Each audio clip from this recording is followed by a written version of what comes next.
Good morning, children. So once again, we are in lecture number 2 of chapter 8, Financial Management. Page number 84 to 94. હવે જો પહેલા લેક્ચરમાં we have gone through 4 topics. બરાબર છે?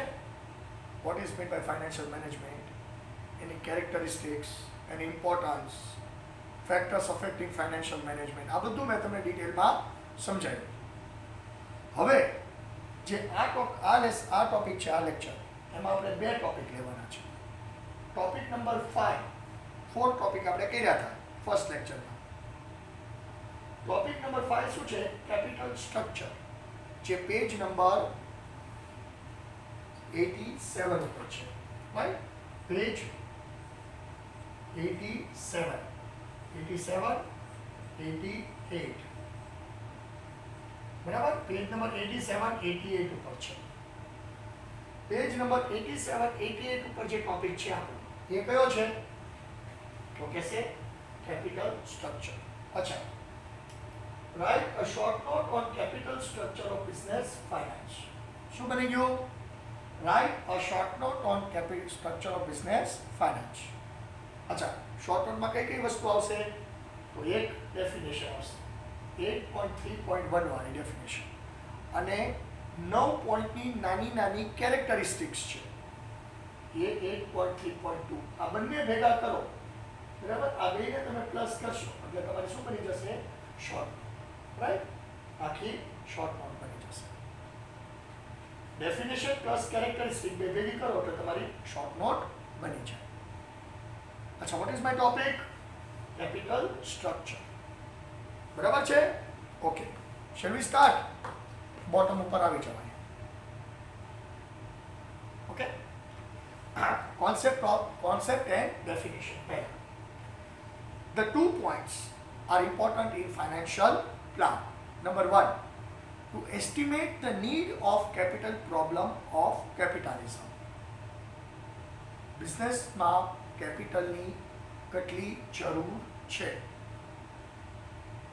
આમ તો ગમે એટલું કેપિટલ રોકો ઓછું જ છે, પણ નીડ કેટલી છે? Right? Number 2, to determine the source of capital. To determine the source of capital. ક્યાંથી તમે એ સોર્સ ઊભો કરી શકશો? રાઈટ? હવે એની ડેફિનેશનમાં આવો, પછી બીજું બધું કાંઈ લખવાનું નથી. આ 2 પોઈન્ટ ઇન્ટ્રોડક્શનને લખી સીધી ડેફિનેશન આવશે. Definition in simple words. Definition number 1, in simple word, capital structure means the combination of different sources utilized by the company to raise necessary capital. Company જુદા જુદા સોર્સિસમાંથી કેવી રીતે કેપિટલ રેઝ કરે એને શું કહેવાય? Capital structure. આવી ડેફિનેશન છે. બરાબર? હવે લીગલ ડેફિનેશન જે કહે છે, according to Hoagland, capital structure means proportion and magnitude. Magnitude એટલે હાઇટ, આપણી હાઇટ નહીં, કેપિટલની હાઇટ, કેટલા પ્રમાણમાં પૈસાની જરૂર છે, ઓફ ડિફરન્ટ સિક્યોરિટીઝ ઇશ્યુડ, અને share security, debentures, convertible debentures, preference shares, એ બધું. Different securities issued and sources utilized by a company to raise finance. બરાબર? That is called company concept, right? હવે કેરેક્ટરિસ્ટિક્સ. નંબર 1, સૌથી પહેલું કેપિટલની પહેલી characteristic કેવી હોય છે? સિમ્પ્લિસિટી. સિમ્પ્લિસિટી એટલે આટલો ભાગ ઇક્વિટીનો, આટલો ભાગ પ્રેફરન્સનો, આટલો ભાગ ડિબેન્ચરનો, આટલો ભાગ આનો, એ રીતે. સમજાણો? Okay, simplicity. કેપિટલ સ્ટ્રક્ચર, હવે એમાં વર્ડ અંડરલાઇન કરતા જજો, નાની કેરેક્ટરિસ્ટિક છે. Capital structure becomes easy in terms of administration if lesser types of security are issued. બને ત્યાં સુધી કોમ્પ્લિકેટેડ સિક્યુરિટીઝ ઇસ્યુ કરાય નહીં, વધી 1 કે 2 ટાઈપની સિક્યુરિટી ઇસ્યુ કરાય એટલે હિસાબ કિતાબમાં, ડિઝોલ્યુશનમાં, એક્સપાન્શનમાં બધામાં સરળતા રહે. અને મોટે ભાગે અત્યારે બધી કંપની, મેં તમને કીધું એમ, ખાલી ઇક્વિટી કેપિટલ ઇસ્યુ કરે છે, એટલે કોઈ માથાકૂટ જ નહીં આગળ જતા. સમજાણો? નંબર 2, પ્રોફિટેબિલિટી અને રિટર્ન. તમે જે ઇન્વેસ્ટમેન્ટ કરો છો એનું રિટર્ન કેટલું? Okay. The plan of capital structure should be such that profit must be maximum. Maximum profit તમને કેપિટલ કમાઈ આપે એ તમારી મેઇન ગણતરી હોવી જોઈએ. બરાબર? પછી એડિક્વેટ ફાઇનાન્સ એટલે સફિશિયન્ટ ફાઇનાન્સ. હરેક ડિપાર્ટમેન્ટને સફિશિયન્ટ ફાઇનાન્સ મળવું જોઈએ. કોઈ ડિપાર્ટમેન્ટ લેથર્જિક રહેવો જોઈએ નહીં. Various sources should be combined in such a way that adequate finance can be obtained. સમજાણો? એટલે કોઈ જાતની આગળ પાછળ ખીટપીટ થાય નહીં. પછી ચોથું, ફ્લેક્સિબિલિટી એટલે ચેન્જિંગ ધ સ્ટ્રક્ચર. મોટે ભાગે ડિબેન્ચર્સ ને બધું જે ચેન્જ થતું હોય ને એ બધું. Company structure capital structure of the company should be flexible so it can be change as per requirement and circumstances. અને મેં તમને કીધું ફોર એક્ઝામ્પલ ડિબેન્ચર અત્યારે ઇસ્યુ કરીએ તો કંપની અત્યારે કેવાય ડિબેન્ચર ઇસ્યુ કરે? કન્વર્ટિબલ ડિબેન્ચર્સ. પછી ચોખ્ખું લખ્યું હોય કે 5 વર્ષ પછી આ ડિબેન્ચર ઇક્વિટી શેરમાં કન્વર્ટ થઈ જશે, એટલે આગળ જતાં કોઈ જાતનો પ્રોબ્લેમ થાય નહીં. રાઈટ? પછી economy. Various sources should be combined in such a matter that the cost of capital is minimized. મેં તમને પહેલા લેક્ચરમાં કીધું હતું ને કે 100 રૂપિયા આપણે બજારમાં લેવા જવા હોય તો આપણે 10 રૂપિયાનો ખર્ચો કરવો પડે, પણ જો 10ની બદલે કદાચ 8 રૂપિયાનો ખર્ચામાં પતી જતું હોય તો 2 રૂપિયાની બચત થઈ. Minimization cost. ઘણી બધી બેંકો આ છે કે જે બ્રોકર્સ આવે બધું વેરિએશન આપતા હોય. ધારો કે કોઈ બ્રોકર હાઉસ એમ કહે કે અમે ભાઈ ઇક્વિટી કેપિટલની બ્રોકરેજ 2.5% લઈએ છીએ, બીજો બ્રોકર હાઉસ એમ કહે કે અમે ભાઈ 2% લઈએ છીએ, તો 0.5% કેટલું મોટું કેપિટલનો ફેર પડે? કરોડો રૂપિયાનો ફેર પડે. તો જે કરોડો રૂપિયાની બચત થઈ એ સારા ઠેકાણે ઇન્વેસ્ટ થઈ કે ને કંપનીને ફાયદો થાય, અને એ લોકો મિનિમમ કોસ્ટે આ બધી વસ્તુ કરતા હોય, બાર્ગેનિંગ થતું હોય. રાઈટ? પછી બેલેન્સિંગ. બધા ફંડ બેલેન્સ હોવા જોઈએ. Right? there should be proper equilibrium between owner capital and borrowed capital. એ મેં તમને ફર્સ્ટ લેક્ચરમાં કીધું હતું. ડેપ્ટ કેપિટલ હંમેશા ઓછો હોય અને ઓનરશિપ કેપિટલ વધારે હોય. આઈડિયલ રેશિયો ડેપ્ટ ઇઝ ટુ ઓનરશિપ કેપિટલનો 1:4 છે, અને 40% જ્યારે ઓનરશિપ કેપિટલ હોય ત્યારે 10% ડેપ્ટ કેપિટલ હોય. 100 રૂપિયામાંથી 80 રૂપિયા ઓનરશિપના હોય, 20 જ રૂપિયા બહારથી લોન લેવાના હોય. કેપિટલ સ્ટ્રક્ચરના 5 ભાગ હોય આઈડિયલી, એમાંથી 4 ભાગ ઓનરશિપના હોય, 1 ભાગ ડેપ્ટનો હોય, તો જ એ આઈડિયલ કેપિટલ સ્ટ્રક્ચર બની શકે. સમજાણો? પછી લિક્વિડિટી એટલે working capital, access of working capital. There should be such type of provision in capital structure that the liquidity and debt can be paid in time. Time to time પૈસાની ચૂકવણી થાય તો જ કંપનીની ગુડવિલ વધશે, આબરૂ વધશે. એ વસ્તુ જરૂરી છે. રાઈટ? એટ્રેક્ટિવનેસ. રાઈટ? તમારું કેપિટલ સ્ટ્રક્ચર એટ્રેક્ટિવ મતલબ બેંક તમને લોન આપે, ક્રેડિટર્સ તમારે ડીલિંગ કરે, ગવર્મેન્ટ પોલિસી તમને હેલ્પફુલ થાય, એવું સ્ટ્રક્ચર હોવું જોઈએ. એટ્રેક્ટિવ એટલે શણગારેલું નહીં, પણ ટૂંકમાં વાયેબલ, વ્યાજબી. Right? It should be attractive so that various types of investor invest in the company. અને મોટે ભાગે એટ્રેક્ટિવ સ્ટ્રક્ચર ત્યારે જ બને કે જ્યારે કંપની મેક્સિમમ ઇક્વિટી ઇસ્યુ કરે. Equity is the best attractive છે, કે ઇક્વિટીમાં જેમ કંપનીનો પ્રોફિટ વધે, ગ્રોથ થાય, એમ ભાવ વધે. મેં તમને ઓલા પહેલા લેક્ચરમાં સમજાવ્યો હતો ને કે રિલાયન્સમાં 3 મહિના પહેલાં 90,000 રૂપિયા રોક્યા હોય, આજે 2,10,000 થઈ બહાર આવતા હોય, તો આજે 90,000 રૂપિયા 1 લાખ રૂપિયા કોણ ઇન્ટરેસ્ટ આપે, કોણ રિટર્ન આપે? તો ઇન્વેસ્ટરો રોકવા દોડે ને. અંડરસ્ટુડ? સોલ્વન્સી. સોલ્વન્સી એટલે કંપની બૂચ મારવા માટે ધંધો કરવા નથી આવી, એવી છાપ ન હોવી જોઈએ, સોલ્વન્ટ હોવી જોઈએ. અંડરસ્ટુડ? પ્રેસ્ટીજ હોવી જોઈએ. The proportion of borrowed capital should not be large. એ મેં તમને કીધું 20% જ હોય, 10% થી 20%, વધારે ન હોય. So the burden of interest cannot be borne by solvency risk. એટલે જ મેં તમને ફરીથી અમારી એક્ઝામ્પલ આપું. 100 રૂપિયાની કેપિટલની જરૂર હોય તો 80 રૂપીસનું ઓનરશિપ કેપિટલ હોવું જોઈએ. 20 થી 25 રૂપિયાનું જ બોરોડ કેપિટલ રખાય. એટલે કે આપણને ખબર છે જેમ આપણી લોન નાની હોય એ રીતે ઓછું વ્યાજ ભરવું પડે, હપ્તા નાના ભરવા પડે. હવે ધારો કે લોન મોટી લઈ, વધારે વ્યાજ ભરવું પડે, મોટા હપ્તા ભરવા પડે, આખું ટાઈમ ટેબલ ડિસ્ટર્બ થઈ જાય ને. એટલે કંપની એવું ટાઈમ ટેબલ ડિસ્ટર્બ કરીએ કે નહીં. સમજાણું? હવે મેં લખ્યો નથી, આ ડાયરેક્ટ ફોરમાં આવી ગયા છે. હવે જે તમને ટેબલ આપ્યું છે ને એ તમારે અન્ડરસ્ટેન્ડ કરવાનું છે. એ મેં લખ્યો નથી, દોરવું નથી, કે જગ્યા નથી અહીંયા બહુ. એટલે હું તમને ખાલી ઓરલી સમજાવું છું.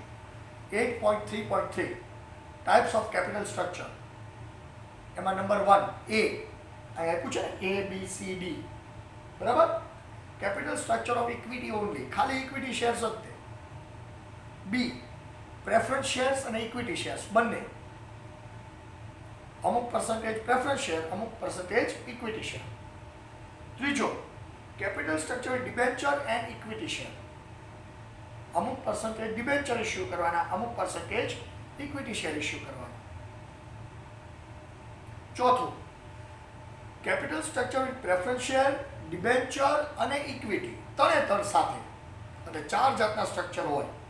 ખાલી ઇક્વિટી, ખાલી પ્રેફરન્સ ઇક્વિટી, ઇક્વિટી ડિબેન્ચર અને પ્રેફરન્સ ડિબેન્ચર અને ઇક્વિટી. ત્રણ જાતના. Depends on size of company, depends on size of structure, depends on size of risk involvement.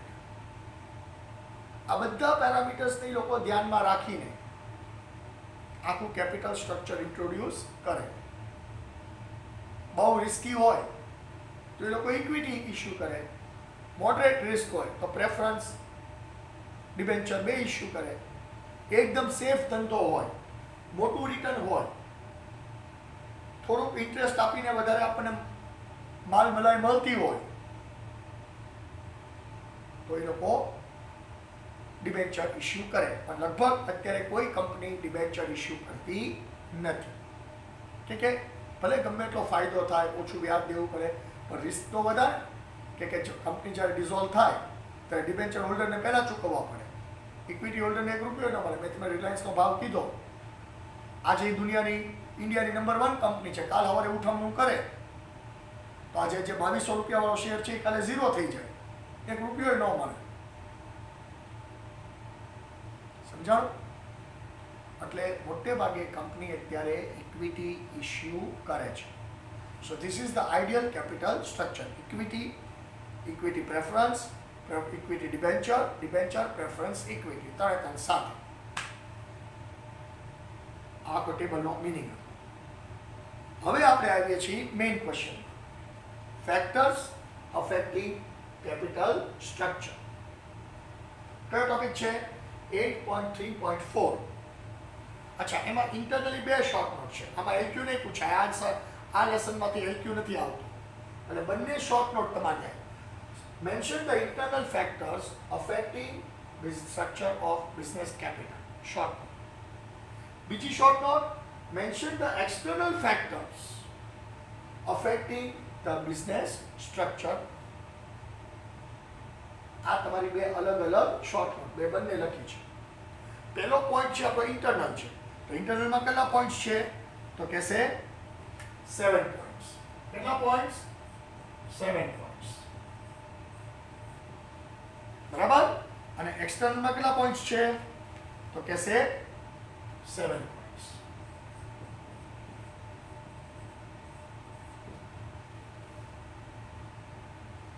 આ રીતે તમારે આખું ઇન્વોલ્વમેન્ટ થશે. બરાબર છે? ચાલો, હવે આપણે આવીએ છીએ ઇન્ટરનલ ફેક્ટર્સ. Point number 1. નાના પોઈન્ટ છે, માર્કિંગ કરતા જાજો. Types of business.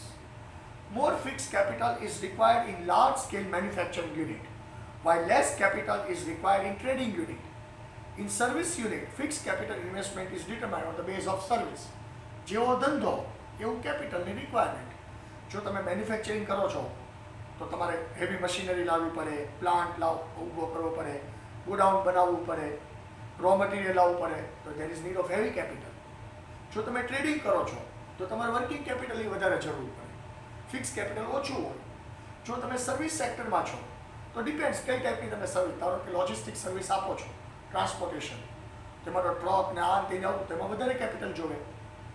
ધારો કે તમે ફાઇનાન્શિયલ સર્વિસ આપો છો, વ્યાજ વટાવનું, તો તમારે વર્કિંગ કેપિટલની વધારે જરૂર પડે, બરાબર? તો તમારે એમાં વધારે વર્કિંગ કેપિટલની જરૂર પડે.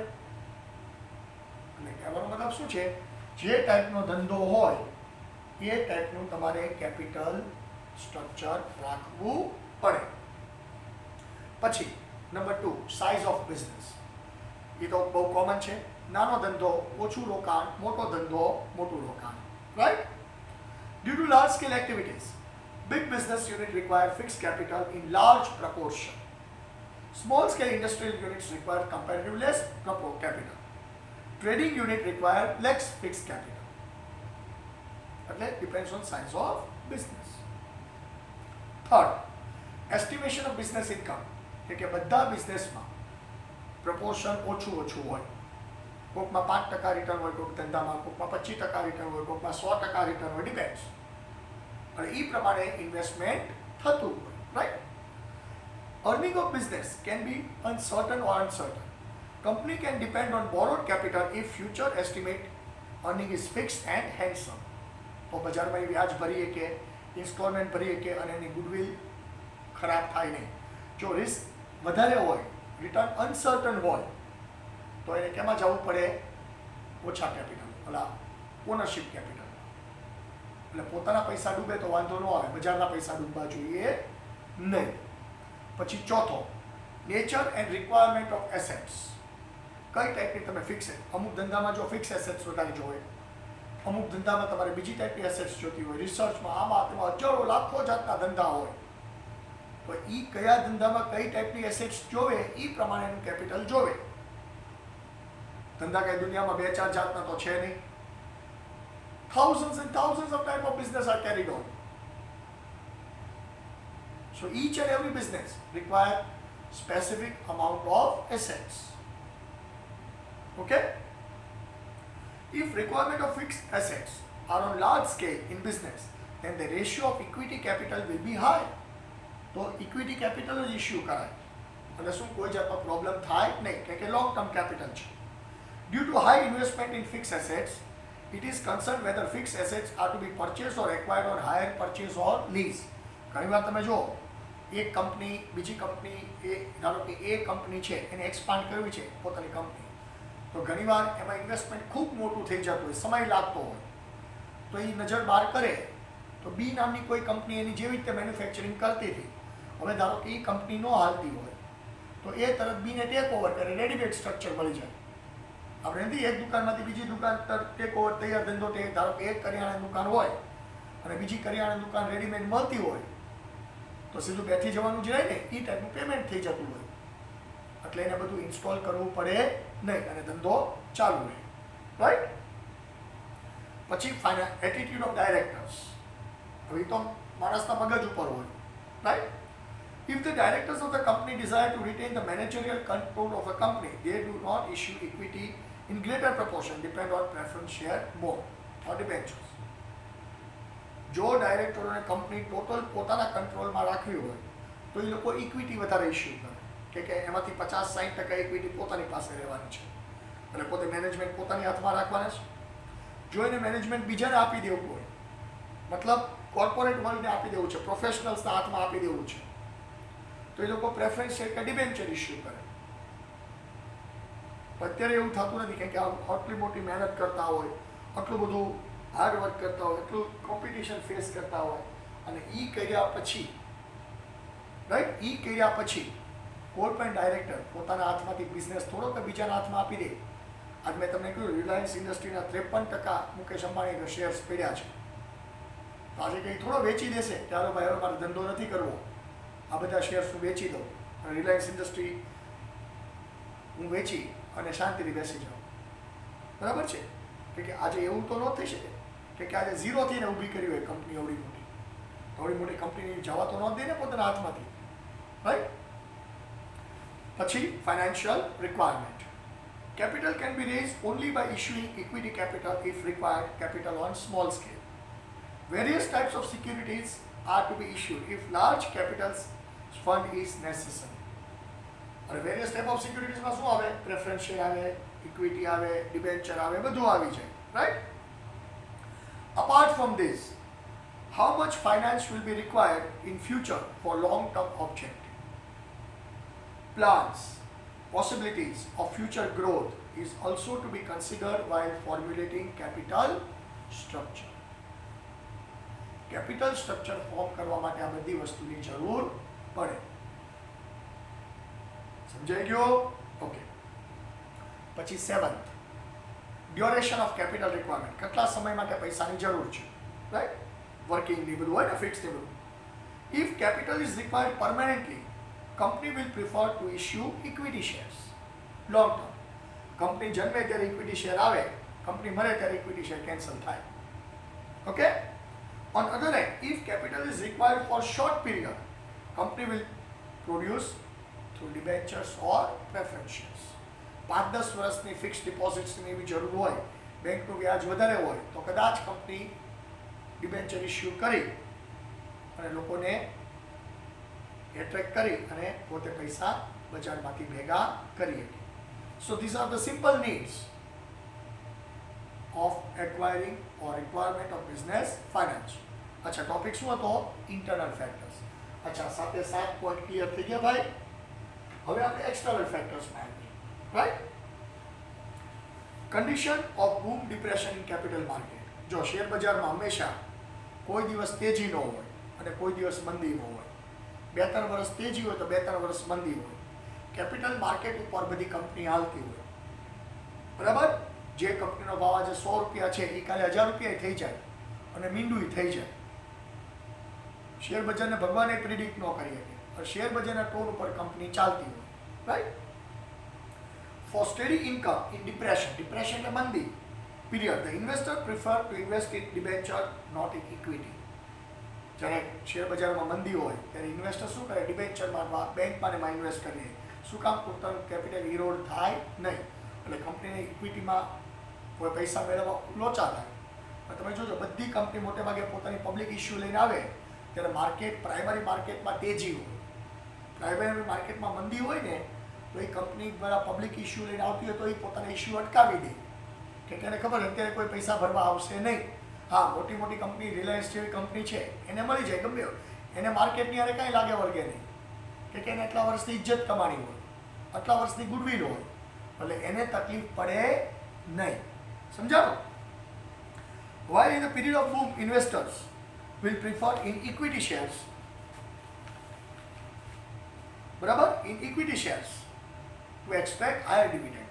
Thus, formation of capital structure is based on present trend of capital market. બરાબર? એ પોઈન્ટને તમે GR બનાવી નાખો, right? First point GR, first point GR of external factors. આપણે એક્સટર્નલ ફેક્ટરની વાત કરીએ છીએ. એક્સટર્નલ ફેક્ટરનો ફર્સ્ટ પોઈન્ટ GR બનાવી રાખો. કદાચ પૂછાય છે નહીં, પણ પૂછવાનો ચાન્સ રાખો, કોઈ રિસ્ક લેવાનું નહીં. પછી બીજો, present rate of interest in capital market. If the present rate of interest is high in capital market, એટલે બેંક કરતાં વધારે જો ઇક્વિટીમાં વ્યાજ મળતું હોય તો લોકો ઇક્વિટીમાં ઇન્વેસ્ટમેન્ટ કરે. પણ બેંકમાં જો વધારે વ્યાજ મળતું હોય અને ઇક્વિટીમાં ઓછું મળતું હોય તો લોકો બેંકમાં ઇન્વેસ્ટ કરે, FDમાં એમાં મૂકે, ફિક્સ ડિપોઝિટ્સમાં મૂકે, PPFમાં મૂકે અને ઇક્વિટીમાં ઓછા પૈસા આવે, right? The trend to issue equity share is to pronounce fund.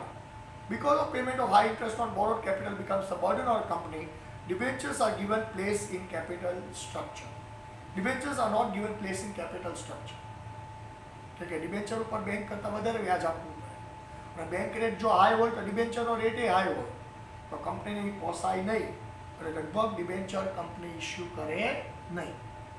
અને ઇક્વિટીમાં તો શું હોય કે પ્રોફિટ થયો હોય તો તમારે ડિવિડન્ડ આપવાનું. ધારો કે આ વર્ષે તમે ડિવિડન્ડ આપ્યું છે, આવતા વર્ષે ડિવિડન્ડ આપવું એ કંઈ જરૂરી નથી.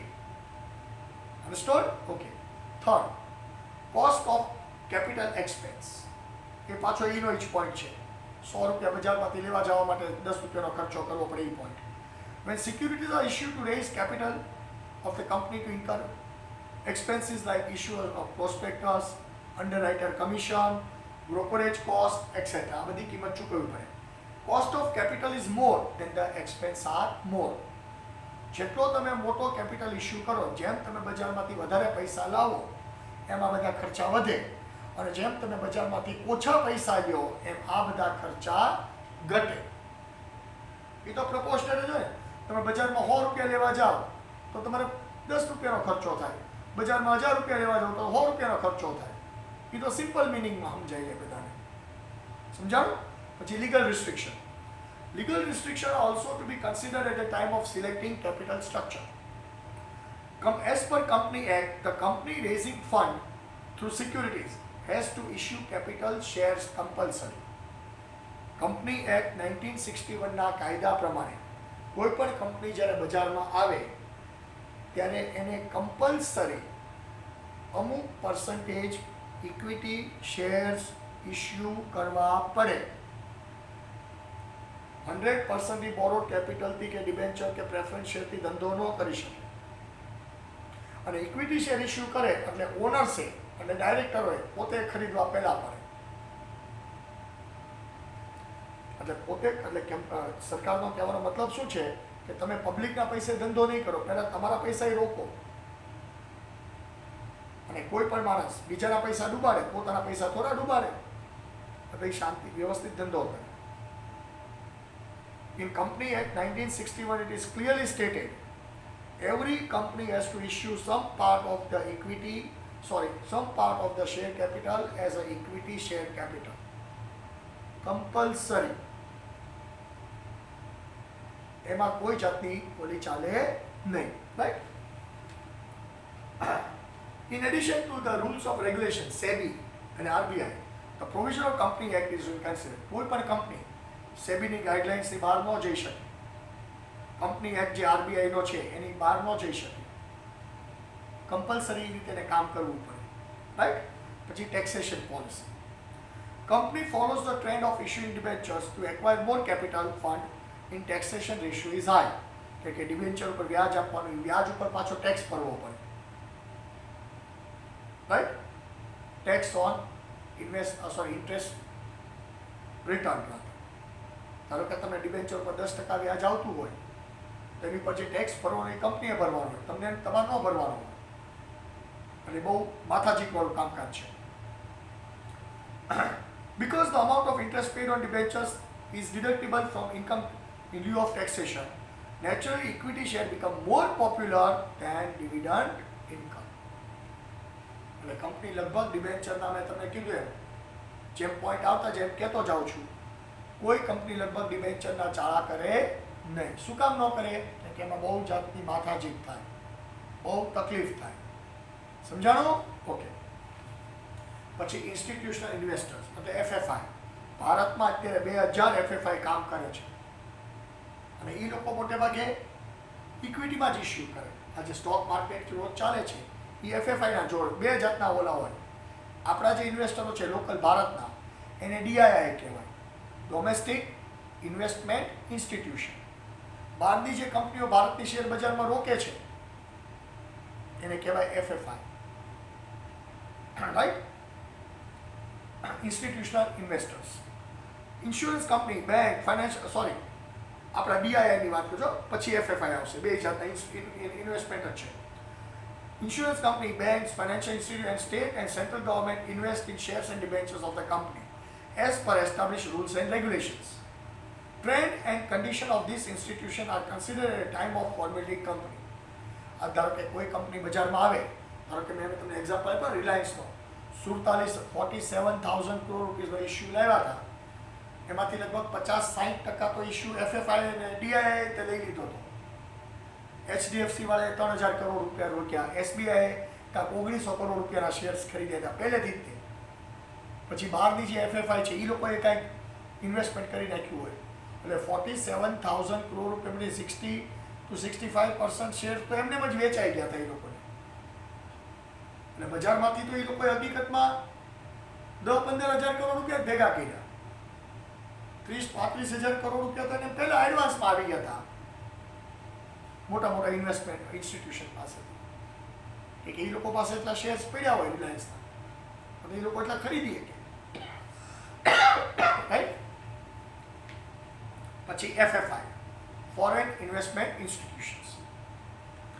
Foreign investment institution, such institution which is established and registered out of India, whose objective is to invest in prescribed securities of India in primary and secondary market. Primary market એટલે જ્યારે કોઈ પણ company IPO લઈને આવે અને direct એ લોકો એમાં investment કરે એને પ્રાઇમરી માર્કેટ કહેવાય. પછી ઓપન માર્કેટમાંથી લોકો જે રોજ શેર લે વેચે, જે રોજ બજારને અપ એન્ડ ડાઉન કરે એને સેકન્ડરી માર્કેટ કહેવાય. FFI બેયમાં કામ કરે, DII બેયમાં કામ કરે. પ્રાઇમરી માર્કેટમાંથી ડાયરેક્ટ શેર કંપનીમાંથી ખરીદી લે અને રોજ શેર બજારમાં રોજનું વેપાર ધંધો કરતા હોય. This are external factors. હવે આ બધા ફેક્ટર્સને ધ્યાનમાં રાખીને કંપની કેપિટલ સ્ટ્રક્ચર બનાવે. સમજાણું? કેપિટલ સ્ટ્રક્ચર કોઈ દિવસ એમને બને નહીં. Right? So this are the need of capital structure. Okay, હવે આપણે આવ્યા છે 8.4માં નવો ટોપિક 8.4 ટોપિક નંબર 7. બરાબર? Working capital. રાઈટ? હવે જે આપણો નવો ટોપિક છે એ આપણો નવા ટોપિકમાં શું છે તો કે working capital. What is mean by working capital you know, right? જે તમે એકાઉન્ટ્સમાં ભણ્યું આપણે આ ડિટેલમાં ભણવાનું છે.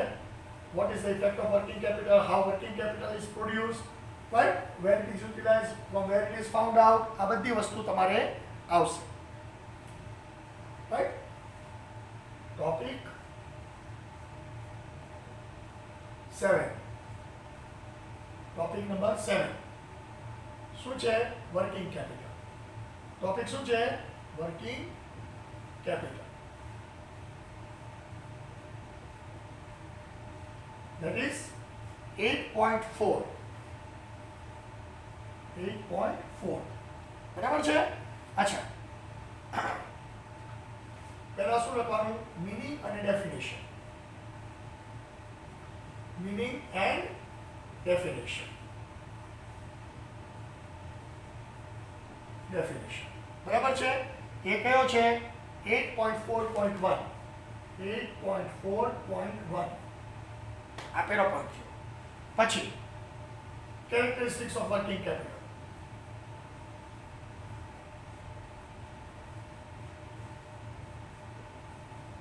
Of working capital. એ કયો છે? 8.4.4. 8.4.4. આ બે તમારે કમ્બાઈન કરવાના. બરાબર? પછી જે ડેફિનેશન હોય બધી આપી છે ને, right, concept.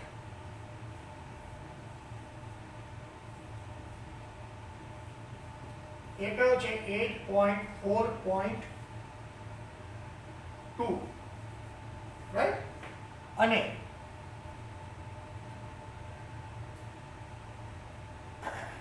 Any definition 2 1 માર્કની.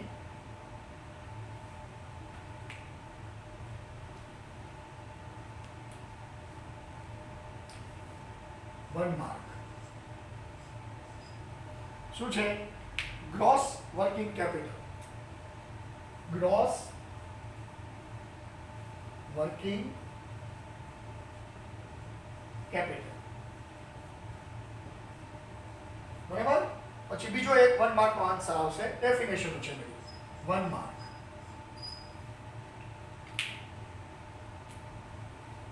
Net working capital.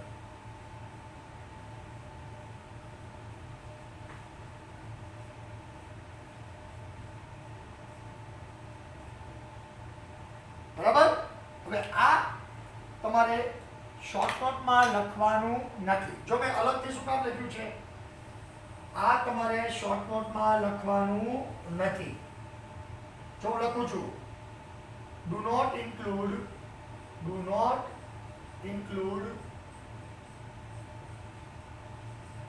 in short note. Do not include in short note. આને તમારે શોર્ટ નોટમાં ઇન્ક્લુડ કરવાનું નથી. શોર્ટ નોટમાં બે જ વસ્તુ, what is mean by working capital એટલે પહેલા એની ડેફિનેશન અને પછી એની કેરેક્ટરિસ્ટિક. આ બે જ વસ્તુ ખાલી શોર્ટ નોટમાં લખવાની છે, રાઈટ? આ બે જ વસ્તુ તમારે લખવાની છે શોર્ટ નોટમાં, આટલી જ વસ્તુ. આ ભાગ છે એ આખો અલગ એક એક માર્કના MCQ છે, એટલે મેં અલગ લખ્યું. જો 8.4.1 પહેલા લખ્યું, પછી 2 ને છૂટું પાડ્યું, 4 મેં અલગ રાખ્યું. સમજાઈ ગયું? Any doubt? Page number 90, right? Page number 90.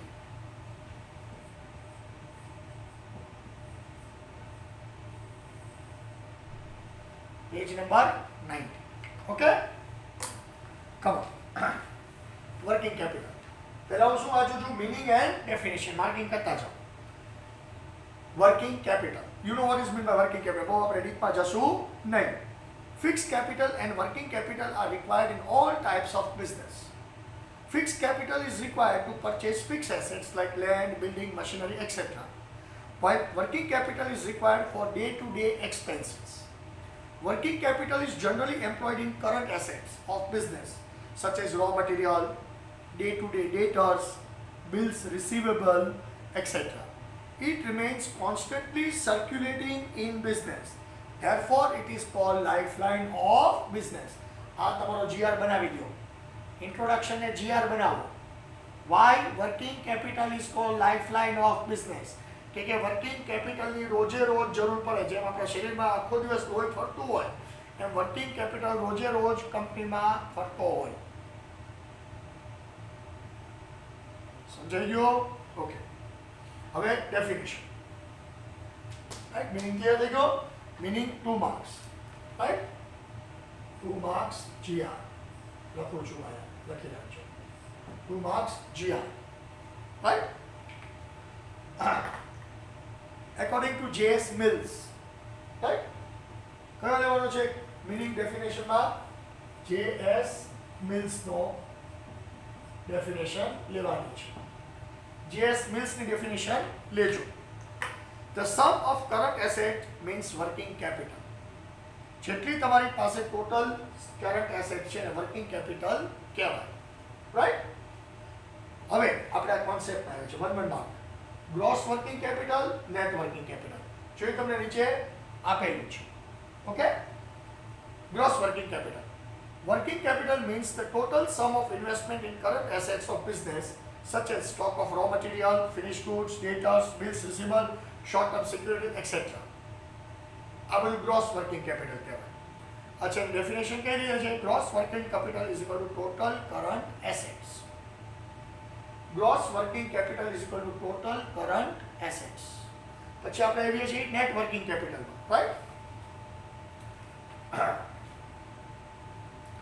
Net working capital means current assets minus current liabilities.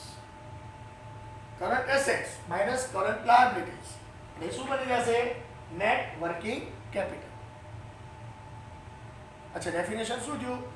Net working capital is equal to current assets minus current liabilities. બરાબર છે? હવે જે 8.3 નો જે ડિફરન્સ છે, બરાબર? 8.3 નો ડિફરન્સ છે એ હું કેરેક્ટરિસ્ટિક્સ પછી કરાવીશ. પહેલાં હું તમને કેરેક્ટરિસ્ટિક કરાવીશ, પછી ડિફરન્સ કરાવીશ, એટલે આખો સેટ થઈ જાય. સમજાણો? જો 8.1, 8.2, 8.3 ડિફરન્સ છે, એ પહેલાં હું તમને કેરેક્ટરિસ્ટિક સમજાવી દઉં. 8.4 એટલે પહેલાં 1 કર્યો, પછી 2 કર્યો, પછી 4 કરશું અને પછી 3 કરશું, એટલે આખું તમારું સ્ટ્રક્ચર બની જાય. ડિફરન્સ 3 માર્ક્સનો આવશે, એ તમે હું આ ટોપિક કરાવી દઉં, પછી કરાવીશ. Now we are in characteristics of working capital. Okay, number 1, નાની નાની કેરેક્ટરિસ્ટિક્સ છે. Short term capital. Working capital is a short term capital. Number 2, investment in current assets. In working capital, debtors, bill receivable, short-term securities are included as current assets. બરાબર? પછી liquidity. Liquidity of the basic feature of the capital. All current assets which are working capital is employed and converted into cash easily.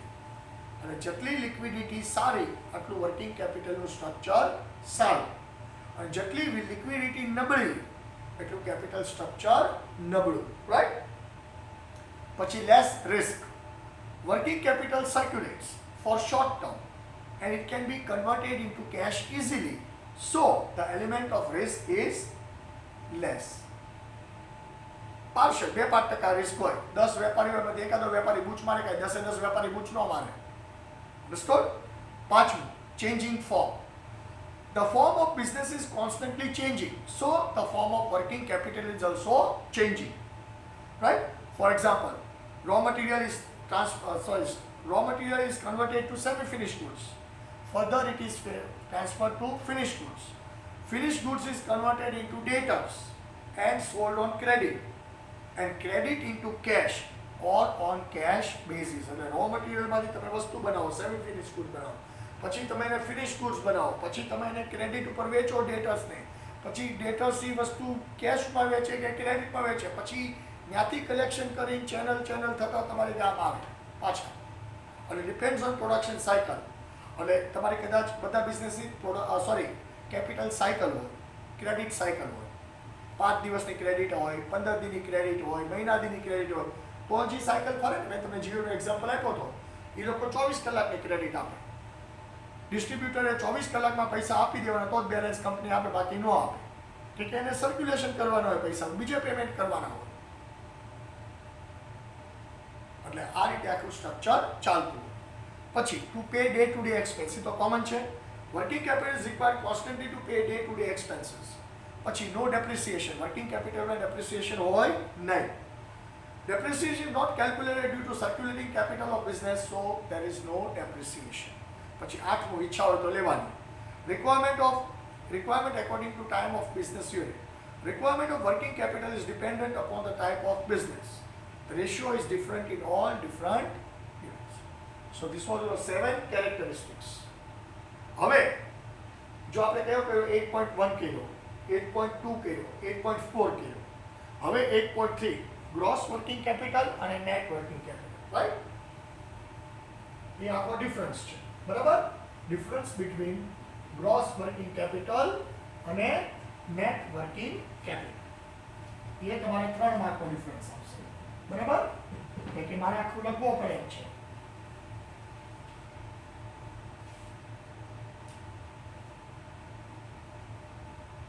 Difference between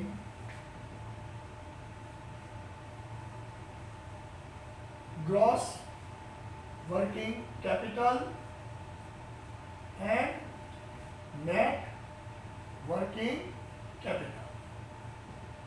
બરાબર? Difference between gross working capital અને net working capital. કેટલા માર્ક્સનો છે difference? 3 marks. કેટલો છે? 3 marks. બરાબર? અને as you know,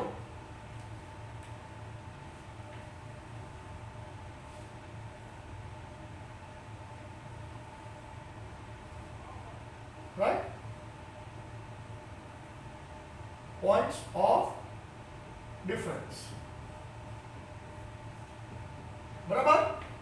પછી net working capital અને gross working capital.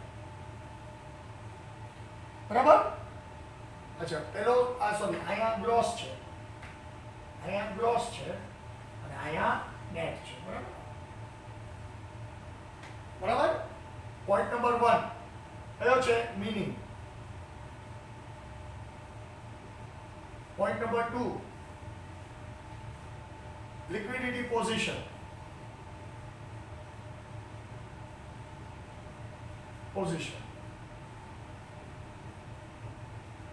Point number 3 financial position.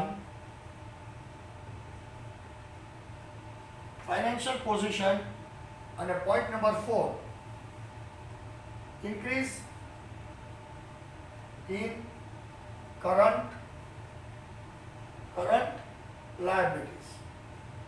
આ 4 ડિફરન્સ આવશે. આ 4 ડિફરન્સ તમને 3 માર્ક આપે. સમજાઈ ગયું? આ ટોપિક કયો છે? तो कैसे 8.4.3 8.4.3 સમજાઈ ગયો આ તમારો difference point of difference 4 3 marks difference between gross working capital અને net working capital okay shall I read out okay hello meaning right first we are coming in meaning right gross working capital means total sum of current assets such as bills receivable, debtors, short-term marketable securities, bank balance, cash, etc. આ બધું કેમાં આવે gross working capital. હવે net working કેપિટલમાં શું આવશે? Net working capital means current assets minus current liabilities. મારી પાસે 100 રૂપિયાની એસેટ્સ છે અને 50 રૂપિયાની લાયબિલિટી છે, તો 50 રૂપિયા વધ્યા તો એ મારી નેટ વર્કિંગ કેપિટલ કહેવાય. ઓલા બધા ગ્રોસમાં 25 રૂપિયા બેંકમાં પડ્યા, 15 રૂપિયા ઓલા ભાઈ આગળ બાકી, 10 રૂપિયાનો માલ આપવાનો છે, એ બધું જે સમ અપ કરો એને ગ્રોસ કહેવાય. સમજાઈ ગયું? હવે સેકન્ડ પોઈન્ટ લિક્વિડિટી પોઝિશન. બરાબર? Second point kyo che liquidity position. This concept does not indicate the liquidity position of the company. Gross working capital થી ગમે એટલો ઊંચો હોય, કંપનીની લિક્વિડિટી આપો મને ખબર પડે નહીં, કારણ કે એ તો રોજ આવે રોજ જાય. ફિક્સ કેપિટલ કરતાં working capital gross working capital ખૂબ વધારે છે, તો એમ ન બને કે કંપનીની લિક્વિડિટી સારી છે, કંપની સદ્ધર છે. બરાબર? It can not be measured. Okay? તો સામે the concept indicates liquidity position of a company. Net working કેપિટલથી ખબર પડે કંપનીની લિક્વિડિટી પોઝિશન સારી છે કે ખરાબ છે. ગ્રોસથી ખબર હોય કે ગ્રોસમાંથી તો બધા એક્સપેન્સ માઇનસ કરવાના છે, પાછળ કાંઈ ન તમારે. મેં તમને કહ્યું કરંટ એકાઉન્ટમાં કોઈ વેપારીને સવારે 10 વાગે 10 લાખ રૂપિયા પડ્યા હોય, 11 વાગે જોવો તો ઝીરો બેલેન્સ થઈ ગયું હોય. સમજાણું? એટલે એનાથી ખબર પડે નહીં. પછી ત્રીજો પોઈન્ટ આવ્યો financial position. Gross working capital does not give true idea of the financial position of the company. કે જેટલા આવે છે એની સામે પાછા આટલા દેવાના હોય. So it does not give the true idea of financial position of a company. સમજાઈ ગયું? અને ઓલામાં gives the true idea of financial position of the company. Understood? પછી fourth, increase in current liabilities. Increase in current liabilities, increase in gross working capital. જો current liabilities તમારી વધે તો gross working capital તમારું વધે. અને ઓલામાં increase in current liabilities does not increase in working capital. જો તમારી current liability વધે તો net working capital વધે નહીં. રાઈટ? અને ચારે ચાર પોઈન્ટ ક્લિયર થઈ ગયા. પહેલો બિડિંગ, પછી લિક્વિડિટી પોઝિશન, પછી ફાઇનાન્શિયલ પોઝિશન અને increase in current liabilities. Current liability gross working કેપિટલમાં હોય તો એ વધી જાય, નેટ વર્કિંગ કેપિટલમાં હોય કે ન હોય કાંઈ ફેર પડે નહીં. So this was the story of working capital. બરાબર? હવે આની પછી જે આપણે ટોપિક લેવાનો છે એ કયો છે? ફેક્ટર્સ અફેક્ટિંગ વર્કિંગ કેપિટલ અને પછી શું કહેવાય ફિક્સ કેપિટલ અને એના ડિફરન્સ. એ એની પછીના લેક્ચરમાં આપણે લઈ લઈશું. Okay children? So with this I am ending this lecture. I hope બધું તમને સમજાઈ ગયું હશે. ન સમજાણું હોય તો તમે રીડ કરજો, રેફરન્સ બુકમાં રિફર કરજો, પણ ટેક્સ્ટ બુક સાથે વાંચી રાખીને જ વાંચો. એનું કારણ છે કે આપણો થિયોરિટિકલ સબ્જેક્ટ છે, બધું માર્કિંગ કરતા જાય. અને જો તમને સાથે સાથે ગુજરાતીમાં કહેતો જાઓ છો એટલે તમને એક્ઝામ્પલ્સ એ પરફેક્ટલી બધું મગજમાં આવી જાય. અહીં સુધી બધું ક્લિયર ને બેટા?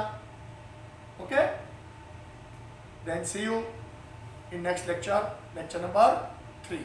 Okay.